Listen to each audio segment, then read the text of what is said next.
Like I said, for some of you, it's like, what? That God allows Satan to mess with Paul? I don't quite get that. Well, that's what it says. God proactively keeps Paul from becoming conceited, from becoming proud, because he's seen heaven, okay? Now, and by the way, if you want another biblical example of this, or similar, go to Job chapter 1 in the Old Testament. If you've ever read the book of Job, Job chapter 1, let me tell you, go home and read that, and it'll be eye-opening.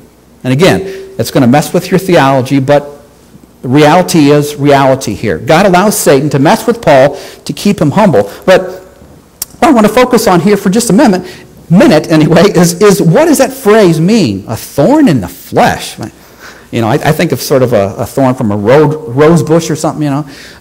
Well, commentators kind of speculate exactly what it is. Some of them are kind of bizarre, I think. Some of them think that you know, he's going to be persecuted now for his faith from this moment on. Or some commentators believe that, this is a demon must be following Paul around now and messing with him and also always harassing him. But to me, the most prevalent and the most obvious, I think, interpretation of this, the thorn in the flesh, is simply, it's some kind of physical ailment. That's what it is. That's what most commentators believe it is. Some kind of physical problem, some kind of health problem. Now we have no idea what kind of problem it is, but it is a thorn in the flesh, you know, the human flesh. But whatever this thorn in the flesh is, whatever this physical health problem is obviously Paul is up to here with it. He can't stand it. It is a burden. And as a matter of fact, 3 times he begs God, Lord, take this away from me. 3 times. And each time the Lord tells him the same thing, doesn't he? Sorry, but my grace is sufficient for you. And then he says these really kind of interesting words. For Christ's power is, my power is perfected in your weakness. My power, think about that. God is saying, my power, God's power, is perfected in your weakness, Paul.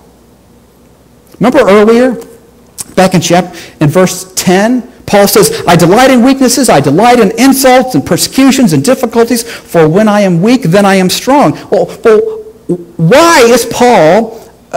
why does he delight in his weakness? Why would he do that? Why would Paul delight in his hardships? Why would Paul delight in all of his pain and his suffering and all of his difficulties? Because Paul says, when I am weak, then I am strong.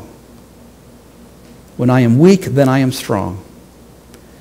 And I tell you what, I've been praying so much that I would even begin to sort of help you to understand what that means, what that phrase means. For when I am weak, I am strong. And you know what? I don't know if I can even do it. But that is basically the bottom line today.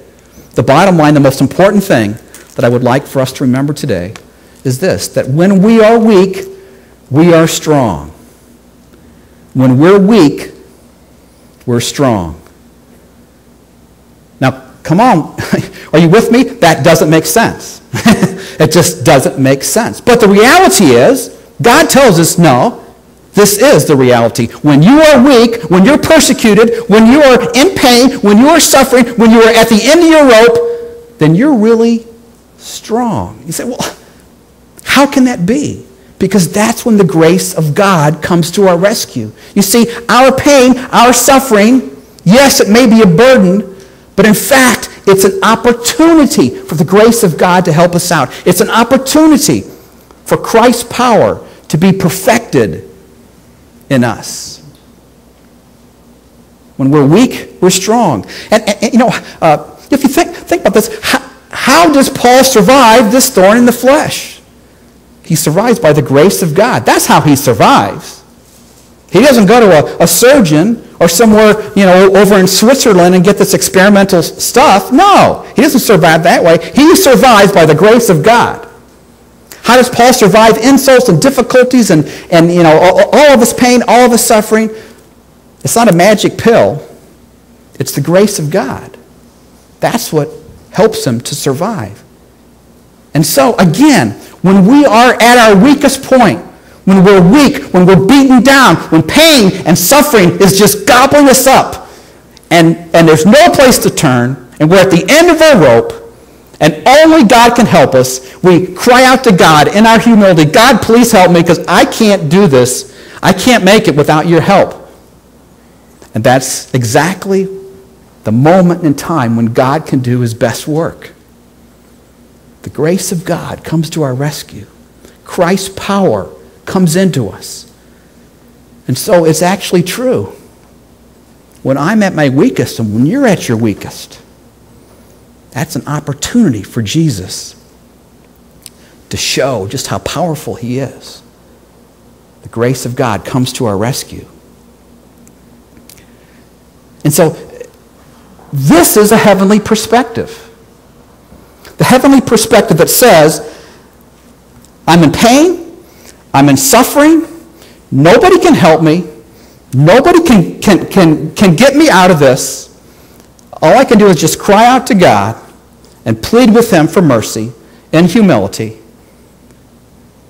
And in our weakness, Christ's strength helps us to persevere. That's what we're talking about here. The grace of God helps us to make it through. That's a heavenly perspective. Seeing things the way they are. And the way they are is where God wants to bring us. Is our pain and our suffering is not a burden. And this is hard for us to get there. I can't get there. I'm not there yet. I've tried. All right? I'm in the process. But our pain and suffering is not a burden. It's actually an opportunity for Jesus to come to our rescue and to show himself so powerful and so amazing and so compassionate and so merciful that it just wows us. When we're weak, we're strong.